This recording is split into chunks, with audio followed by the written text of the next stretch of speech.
ಪ್ರಿಯ ವೀಕ್ಷಕರೇ, ನಾನು ನಿಮ್ಮ ಪಾರ್ವತಿ. ಜ್ಯೋತಿಷ್ಯ ಜ್ಞಾನಸುಧಾ ಬೈ ಪಾರ್ವತಿ ನನ್ನ ಚಾನಲ್ನ ಯಾರು ಸಬ್ಸ್ಕ್ರೈಬ್ ಮಾಡಿಲ್ವೋ ಅವರು ಸಬ್ಸ್ಕ್ರೈಬ್ ಮಾಡಿ ಅಂತ ಹೇಳ್ತೀನಿ. ಮತ್ತು ಬೆಲ್ ಬಟನ್ ಮೇಲೆ ಕ್ಲಿಕ್ ಮಾಡಿದರೆ ನಿಮಗೆ ನೋಟಿಫಿಕೇಷನ್ ಬರುತ್ತೆ. ನಾವು ಯಾವುದೇ ವಿಡಿಯೋ ರಿಲೀಸ್ ಮಾಡಿದ್ರೂ ನೋಟಿಫಿಕೇಷನ್ ಬರುತ್ತೆ ಅಂತ ಹೇಳ್ತೀನಿ. ನನ್ನ ಚಾನಲಲ್ಲಿ ಪ್ಲೇಲಿಸ್ಟಲ್ಲಿ ನೋಡಿ ನಿಮಗೆ ನಕ್ಷತ್ರಗಳು 27 ನಕ್ಷತ್ರದ ಬಗ್ಗೆ, 12 ಲಗ್ನಗಳ ಬಗ್ಗೆ, 1ನೇ ಮನೆಯಿಂದ 12ನೇ ಮನೆ ಬಗ್ಗೆ ವಿವರವಾಗಿ ತಿಳಿಸಿದ್ದೀನಿ. ಮತ್ತು ಪಂಚ ಮಹಾಪುರುಷ ಯೋಗಗಳ ಬಗ್ಗೆ ತಿಳಿಸಿದ್ದೀನಿ. ಇನ್ನೂ ಬೇಕಾದಷ್ಟು ವಿಡಿಯೋಗಳಿದ್ದಾವೆ. ನೀವು ಕಲಿಯೋ ಅಂಥವ್ರಾದರೆ ನನ್ನ ವೀಡಿಯೋಸ್ನ ನೋಡಿ ಕಲ್ತ್ಕೋಬೋದು. ಮಾಹಿತಿನ ಸ್ವಲ್ಪ ಇದ್ರ ಬಗ್ಗೆ ತಳಹದಿ ಇರುತ್ತಲ್ಲ, ಅದನ್ನು ಜಾಸ್ತಿ ಅಡ್ವಾನ್ಸ್ಡ್ ಲೆವೆಲ್ ಕಲಿಯೋಕೆ ಇಷ್ಟ ಇರೋರು ಕಲಿಬೋದು. ಇಲ್ಲ ಅಂದರೆ ಒಂದು ವಿಡಿಯೋನೇ ಪದೇ ಪದೇ ನೋಡ್ತಾ ಇದ್ದರೆ ನೀವು ಒಂದು ಸಬ್ಜೆಕ್ಟ್ ಬಗ್ಗೆ ಮಾಹಿತಿನ ನೀವು ತಿಳ್ಕೊತೀರಾ ಅಂತ ಹೇಳ್ತೀನಿ. ಇವತ್ತು ತಿಳಿಸ್ತಾ ಇರೋದು ತಿಥಿಗಳ ಬಗ್ಗೆ ಮಾಹಿತಿ. ಅಂದರೆ ಯಾವುದಾದ್ರೂ ಕೆಲಸ ಮಾಡಬೇಕು ಅಂದರೆ ತಿಥಿ, ವಾರ, ನಕ್ಷತ್ರ, ಪಂಚಾಂಗದ ಬಗ್ಗೆ ತಿಳ್ಕೊಬೇಕಾಗುತ್ತೆ. ಇವತ್ತು ತಿಥಿದ ಬಗ್ಗೆ ತಿಳಿಸ್ತಾ ಇದ್ದೀನಿ. ಯಾವ ತಿಥಿ ದಿವಸ ಏನು ಮಾಡಿದರೆ ಒಳ್ಳೆಯದು ಅನ್ನೋದನ್ನು ನೀವು ತಿಳ್ಕೊಬೋದು. ನೆಕ್ಸ್ಟ್ ನೋಡೋಣ.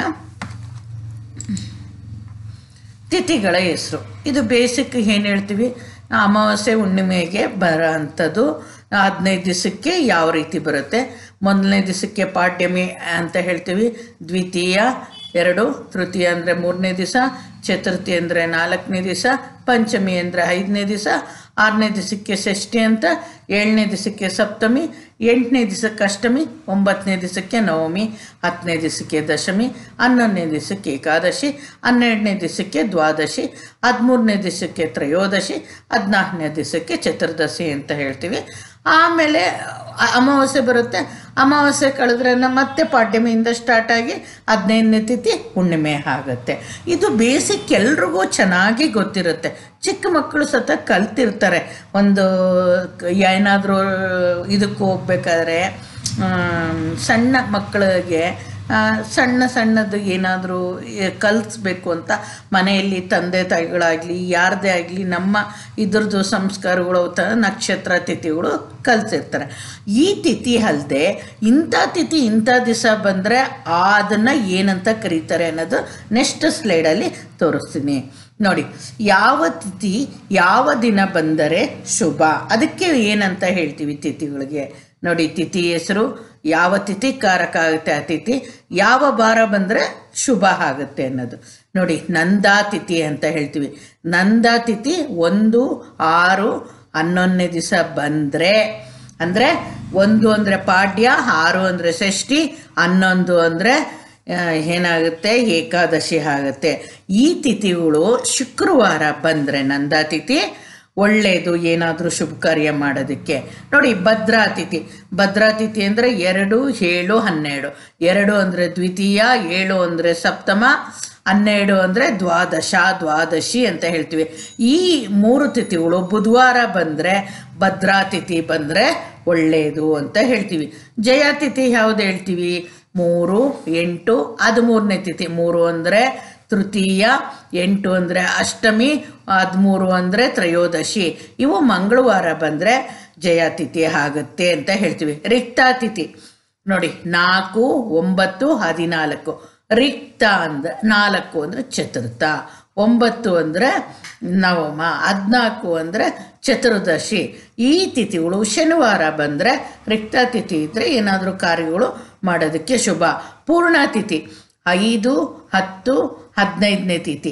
5ನೇದು ಅಂದರೆ ನಿಮಗೆ ಪಂಚಮಿ, 10ನೇದು ಅಂದರೆ ದಶಮಿ, 15 ಅಂದರೆ ಹುಣ್ಣಿಮೆ ಅಥವಾ ಅಮಾವಾಸ್ಯೆ, ಗುರುವಾರ ಬರುತ್ತೆ. ಅದನ್ನು ಪೂರ್ಣತಿಥಿ ಅಂತ ಹೇಳ್ತೀವಿ. ಏನಂದರೆ ನಾವು ಶನಿವಾರದ ದಿವಸ ಆಗಲಿ ಮಂಗಳವಾರದ ದಿವಸ ಆಗಲಿ ಮದುವೆ, ವಿವಾಹ, ಉಪನಯನ ಇಂಥವನ್ನ ಮಾಡೋದಿಲ್ಲ. ಆದರೆ ಬೇರೆ ಇನ್ಯಾವುದಾದ್ರೂ ಸಣ್ಣ ಪುಟ್ಟ ಶುಭ ಕಾರ್ಯಗಳು ಬಂದರೆ ಈ ಜಯತಿಥಿ ಬಂದು 3, 8, 13ನೇ ತಿಥಿ ಆಗಿ ಮಂಗಳವಾರ ಬಂದರೆ ಕೆಲವೊಂದು ಶುಭ ಕಾರ್ಯಗಳು ಅಂದರೆ ಸಣ್ಣ ಪುಟ್ಟ ಶುಭ ಕಾರ್ಯಗಳನ್ನು ಮಾಡ್ಕೊಳೋದು ಒಳ್ಳೆಯದು. ಮತ್ತು ಪೂರ್ಣತಿಥಿ 15ನೇದು ಅಮಾವಾಸ್ಯೆ ಹುಣ್ಣಿಮೆ ದಿವಸ ಏನೂ ಮಾಡಲ್ಲ. ಪಂಚಮಿ ಮಾಡ್ತೀವಿ, ದಶಮಿ ಮಾಡ್ತೀವಿ, 15ನೇ ತಿಥಿ ಮಾಡೋದಿಲ್ಲ ಅಮಾವಾಸ್ಯೆ ಹುಣ್ಣಿಮೆ ದಿವಸ.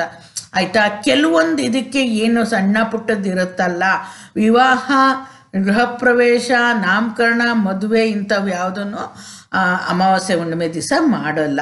5ನೇ ತಿಥಿ 10ನೇ ತಿಥಿ ದಿವಸ ಮಾಡ್ತೀವಿ. ಇವನ್ನೆಲ್ಲ ನೋಡಿಕೊಂಡು ಕನ್ಸಿಡರ್ ಮಾಡಬೇಕು. ಹೇಳಿದ ತಕ್ಷಣ ನಾವು ಅಮಾವಾಸ್ಯೆ ದಿವಸ ಹುಣ್ಣಿಮೆ ದಿವಸ ಪುಣ್ಯತಿಥಿ ಬಂತು ಅಂದರೂ ನಾವು ಮದುವೆ ಮಾಡೋದಿಲ್ಲ. ಇವನ್ನು ಸತ ಜ್ಞಾಪಕದಲ್ಲಿ ಇಟ್ಕೋಬೇಕು. ನೆಕ್ಸ್ಟ್ ನೋಡೋಣ. ನೋಡಿ, ಮೇಲ್ಕಂಡ ತಿಥಿಗಳ ಹೆಚ್ಚಿನ ಮಾಹಿತಿ ಏನು ಕೊಡ್ತಾ ಇದ್ದೀನಿ. ಪಾಡ್ಯಮಿ, ಷಷ್ಠಿ ಮತ್ತು ಏಕಾದಶಿ ತಿಥಿಗಳು ಶುಕ್ರವಾರ ಬಂದಿದ್ದು ನಂದಾ ತಿಥಿಯಾಗಿದ್ದರೆ ಮಂಗಳಕರ ಚಟುವಟಿಕೆಗಳಿಗೆ ಅಥವಾ ಕಾರ್ಯಗಳಿಗೆ ಹೆಚ್ಚು ಅನುಕೂಲಕರ ಎಂದು ಪರಿಗಣಿಸಲಾಗಿದೆ. ಪಾಡ್ಯಮಿ ನೋಡಿ, ಮದುವೆ ನಾನು ಇವಾಗ ಹೇಳಿದೆ, ಹುಣ್ಣಿಮೆ ಅಮಾವಾಸ್ಯೆ ಅಂತ ಹೇಳಿದೆ, ದಿವಸ ಏನೂ ಮಾಡಲ್ಲ. ಹುಣ್ಣಿಮೆ ಹಿಂದಿನ ದಿವಸ, ಅಮಾವಾಸ್ಯೆ ಹಿಂದಿನ ದಿವಸ ಆಗಲಿ, ಹುಣ್ಣಿಮೆ ಮಾರನೇ ದಿವಸ ಆಗಲಿ, ಅಮಾವಾಸ್ಯೆ ಮಾರನೇ ದಿವಸ ಆಗಲಿ ಯಾವುದೇ ಶುಭ ಕಾರ್ಯನ ಮಾಡಲ್ಲ. ಏಕಾದಶಿ ದಿವಸ ಬಂದರೆ ಮಾಡ್ತಾರೆ. ಏಕಾದಶಿ ಅದು ಒಳ್ಳೇದಾಗುತ್ತೆ. ಕೆಲವೊಂದು ಏಕಾದಶಿ ಬಂದು ನಂದಾ ತಿಥಿ ಆಗಿದ್ದರೆ ಅದು ಒಳ್ಳೆಯದು ಅಂತ. ಪಾಡ್ಯ ಷಷ್ಠಿಗೆ ಮಾಡಲ್ಲ ವೀಕ್ಷಕರೇ.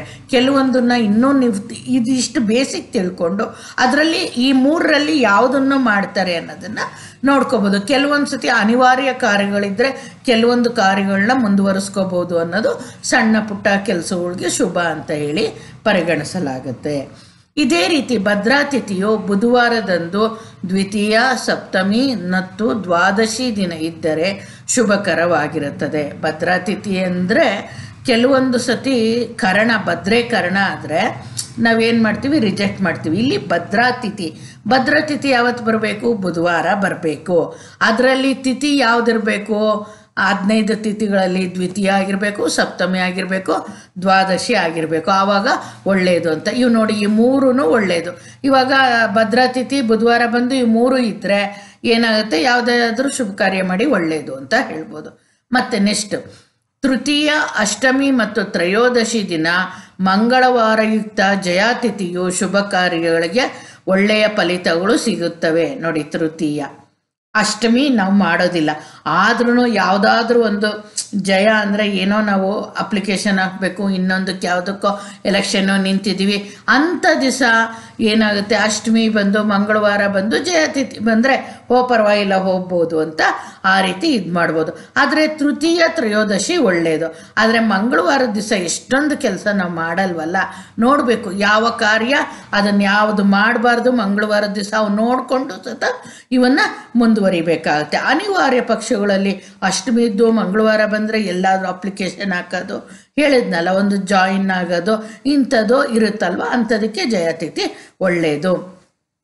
ಶನಿವಾರದಂದು ಚೌತಿ, ನವಮಿ, ಚತುರ್ದಶಿ ಇದ್ದು ರಿಕ್ತಾತಿಥಿಯಾಗಿದ್ದು ಯಾವುದೇ ಕಾರ್ಯಗಳಿಗೆ ಶುಭ ಫಲಗಳು ದೊರಕುತ್ತದೆ.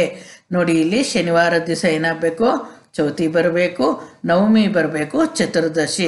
ನಾವು ನವಮಿಯಲ್ಲಾದರೂ ಏನಾದರೂ ಒಂದು ಸ್ವಲ್ಪ ಕೆಲಸಗಳು ಮಾಡ್ತೀವಿ, ಚತುರ್ದಶಿ ದಿವಸ ಆದಷ್ಟು ಕಡಿಮೆ ಮಾಡ್ತೀವಿ. ಇನ್ನೊಂದು ಶನಿವಾರದ ದಿವಸ ಯಾರೇ ಆಗಲಿ ಸ್ಥಿರವಾರ, ಮಂದವಾರ ಅಂತ ಹೇಳ್ಬಿಟ್ಟು ಯಾರೇ ಆಗಲಿ ಮಾಡಲ್ಲ. ಆದರೆ ಶನಿವಾರ ಬಂದು ಚೌತಿ, ನವಮಿ, ಚತುರ್ದಶಿ ಇದ್ದು ರಿಕ್ತಾತಿಥಿ ಆಗಿದ್ರೂ ಕೆಲವೊಂದು ಕಾರ್ಯಗಳಿಗೆ, ಯಾವುದೇ ಕಾರ್ಯ ನಾವು ಕೈಗೊಳ್ತೀವಲ್ವ ಅಂಥ ಕಾರ್ಯಗಳಿಗೆ ಶುಭ ಫಲ ಸಿಕ್ಕುತ್ತೆ ಅಂತ ಹೇಳ್ತಾರೆ. ಪೂರ್ಣ ತಿಥಿಯು ಗುರುವಾರದಂದು ಪಂಚಮಿ, ದಶಮಿ ಮತ್ತು ಅಮಾವಾಸ್ಯೆ ಅಥವಾ ಹುಣ್ಣಿಮೆ ದಿನಗಳಲ್ಲಿ ಶುಭ ಕಾರ್ಯಗಳಿಗೆ ಅನುಕೂಲಕರವಾಗಿದ್ದು ಶುಭವಾಗಿರುತ್ತದೆ. ಪೂರ್ಣತಿಥಿ ಅಂದರೆ ನಿಮ್ಗೆ ಹೇಳಿದೆ ಯಾವ್ಯಾವುದು, ಪಂಚಮಿ, ದಶಮಿ, ಅಮಾವಾಸ್ಯೆ ದಿವಸ ಬರುತ್ತೆ, ಗುರುವಾರ ಇರಬೇಕು ಅದು. ಆವಾಗ ಏನಾಗುತ್ತೆ, ಹುಣ್ಣಿಮೆ ಆದರೂ ಆಗಿರ್ಬೋದು, ಆವಾಗ ಏನಾಗುತ್ತೆ ಶುಭ ಕಾರ್ಯಗಳಿಗೆ ಒಳ್ಳೆಯದು ಅಂತ. ಹುಣ್ಣಿಮೆ ಅಮಾವಾಸ್ಯೆ ದಿವಸದಲ್ಲಿ ಯಾವುದನ್ನು ಮಾಡ್ತಾರೆ, ಯಾವುದನ್ನು ಮಾಡಬಾರ್ದು. ಪಂಚಮಿ, ದಶಮಿಯಲ್ಲಿ ಎಲ್ಲ ಶುಭ ಕಾರ್ಯಗಳಿಗೂ ಒಳ್ಳೆಯದು. ಹುಣ್ಣಿಮೆ ಅಮಾವಾಸ್ಯೆ ದಿವಸ ಯಾವುದಕ್ಕೆ ಮಾಡಿದ್ರೆ ಒಳ್ಳೆಯದು, ಯಾವುದಕ್ಕಿಲ್ಲ ಅನ್ನೋದು, ಅಂಥ ಕಾರ್ಯಗಳು ಮಾಡ್ಬೋದಂಥ ಕಾರ್ಯಗಳು ಇಂಥ ತಿಥಿಗಳಲ್ಲಿ ಬಂದರೆ ಮಾಡೋಕ್ಕೆ ಅನುಕೂಲಕರವಾಗಿರುತ್ತೆ ಅಂತ ಹೇಳ್ಬೋದು. ನೆಕ್ಸ್ಟ್ ನೋಡಿ, ಯಾವ ತಿಥಿ ಯಾವ ದಿನ ಬಂದರೆ ಅಶುಭ, ತಿಥಿ ಹೆಸರು ಯಾವಾಗ ಅಶುಭ ಆಗುತ್ತೆ ಅಂತ ಹೇಳೋಣ. ದಗ್ಧ ತಿಥಿ ನೋಡಿ, ದಗ್ಧ ಅಂದರೆ ಸುಟ್ಟಂಗೆ ಅಂತ ಹೇಳ್ಬಿಟ್ಟು, ದಗ್ಧ ತಿಥಿ ಯಾವಾಗ ಬಂದರೆ ಒಳ್ಳೆಯದಲ್ಲ.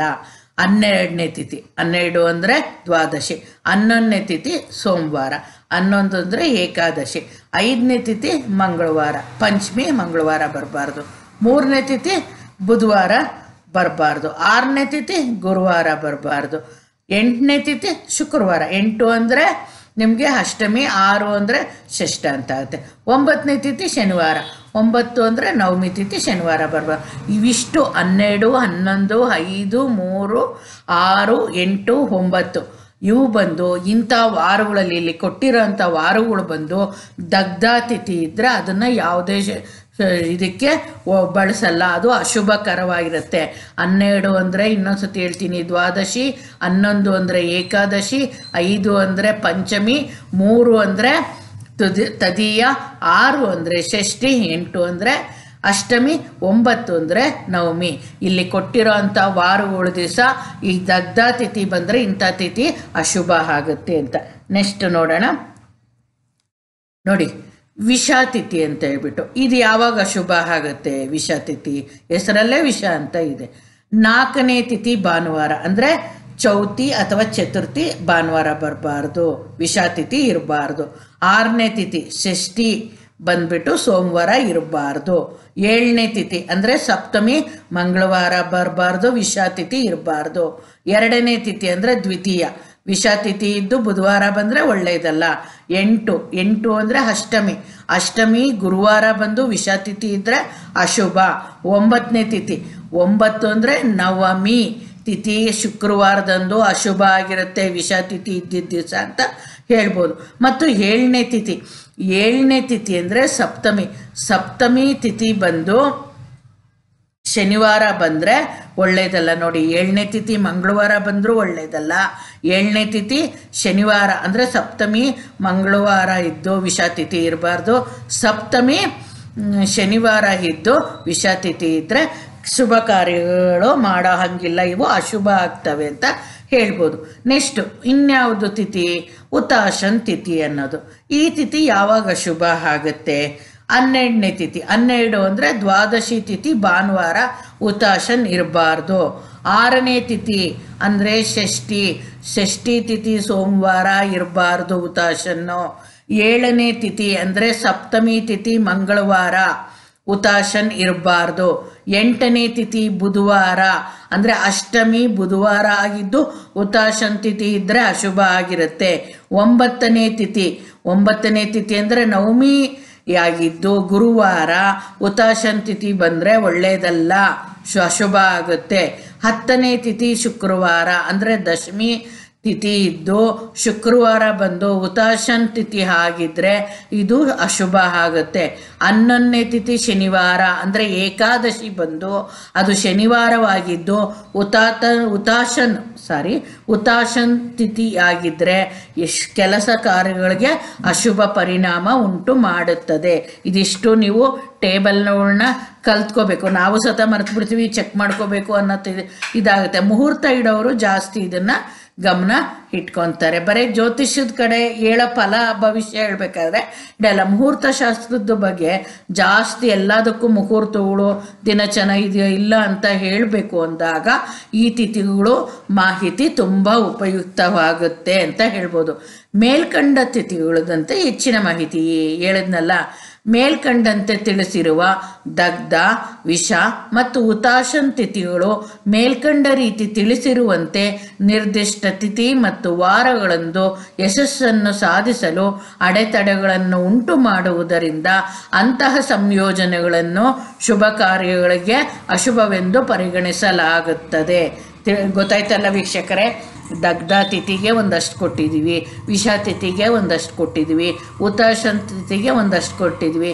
ಈ ಯಾವ ತಿಥಿ ದಿವಸ ಯಾವ ವಾರ ಬಂದು ಈ ದಗ್ಧ, ವಿಷ, ಹುತಾಶನ್ ತಿಥಿ ಇರುತ್ತೋ ಅಂಥ ನಿರ್ದಿಷ್ಟ ತಿಥಿ ವಾರಕ್ಕೆ ಯಾವುದೇ ಯಶಸ್ಸನ್ನು ಸಾಧಿಸೋಕ್ಕೆ ಆಗಲ್ಲ. ಕಾರ್ಯಗಳಲ್ಲಿ ಇಂಥ ದಿವಸಗಳಲ್ಲಿ ಮಾಡಿದ್ರೆ ಅನೇಕ ಅಡೆತಡೆ, ತುಂಬ ಕಷ್ಟಕರ ಪ್ರಸಂಗಗಳು ಬರುತ್ತೆ.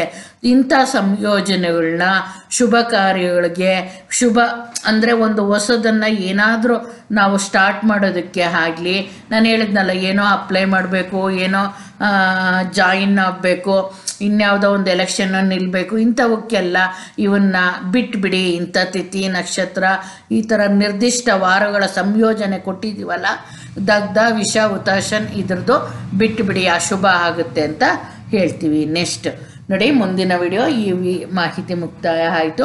ಈ ಮಾಹಿತಿ ಮಾತ್ರ ಜ್ಯೋತಿಷ್ಯ ಕಲಿಯೋರಿಗೆ ಉಪಯೋಗ ಆಗೋದು. ಜ್ಯೋತಿಷ್ಯ ಕಲೀಲಿಲ್ಲ ಅಂದರೆ ಈ ಮಾಹಿತಿ ಉಪಯೋಗ ಆಗಲ್ಲ. ಎಷ್ಟೊಂದು ವಿಡಿಯೋಗಳು ನಾವು ಕೊಡ್ತೀವಿ, ಅದರಲ್ಲಿ ಸ್ವಲ್ಪ ಜನ ವೀಕ್ಷಿಸ್ಬೋದು. ಎಲ್ಲ ವೀಕ್ಷಕರು ನೋಡೋಕ್ಕೆ ಇಷ್ಟಪಡೋದಿಲ್ಲ. ಬೇಸಿಕ್ ಏನಾದರೂ ತಿಳ್ಕೊಬೇಕು ಅಂದರೆ ಸುಮ್ಮನೆ ಒಂದು ಸತಿ ನೋಡಿ.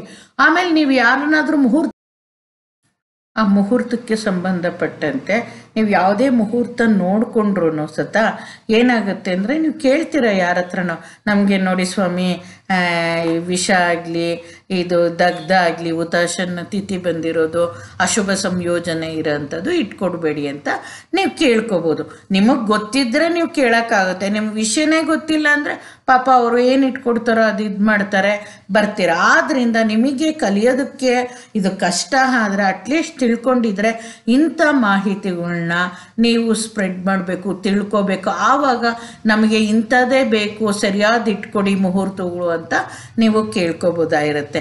ಈ ರೀತಿ ನೀವು ಜ್ಞಾನನ ಬೇಸಿಕ್ ತಿಳ್ಕೊಳೋ ಅಂಥವ್ರು, ನಾನು ಇದನ್ನು ಮಂದಟ್ಟು ಮಾಡಿ ಅಂತ ಹೇಳಲ್ಲ. ಯಾರು ಕಲಿಬೇಕು ಅಂತಿರ್ತಾರೋ ಅವರು ಚೆನ್ನಾಗಿ ಮಂದಟ್ಟು ಮಾಡ್ಕೊಳೋದಕ್ಕೆ ನನ್ನ ವಿಡಿಯೋ ಏನಾಗುತ್ತೆ, ಉಪಯೋಗ ಆಗುತ್ತೆ. ಆದರೆ ಯಾರಿಗೆ ಈ ವಿಷಯದಲ್ಲಿ ಆಸಕ್ತಿ ಇಲ್ಲ ಅಂದ್ರೂ ಒಂದು ಸ್ವಲ್ಪ ತಿಳ್ಕೊಳ್ಳಿ. ನಿಮಗೆ ಸಬ್ಜೆಕ್ಟ್ ಗೊತ್ತಿದ್ರೆ ನೀವು ಅದ್ರ ಬಗ್ಗೆ ಮಾತಾಡೋದಕ್ಕೆ ನಿಮಗೆ ಅನುಕೂಲ ಆಗುತ್ತೆ ಅಂತ ಹೇಳ್ತಾ ನಾನು ಇವತ್ತಿನ ವಿಡಿಯೋ ಮುಗಿಸ್ತಾ ಇದ್ದೀನಿ. ಮುಂದಿನ ವಿಡಿಯೋದಲ್ಲಿ ಬೇಗ ಭೇಟಿ ಆಗೋಣ. ಯಾರ ನನ್ನ ಚಾನಲ್ ಸಬ್ಸ್ಕ್ರೈಬ್ ಮಾಡಿಲ್ವೋ ಸಬ್ಸ್ಕ್ರೈಬ್ ಮಾಡಿ ಅಂತ ಮತ್ತೊಮ್ಮೆ ಕೇಳಿಕೊಂಡು ನಮಸ್ಕಾರ ವೀಕ್ಷಕರೇ.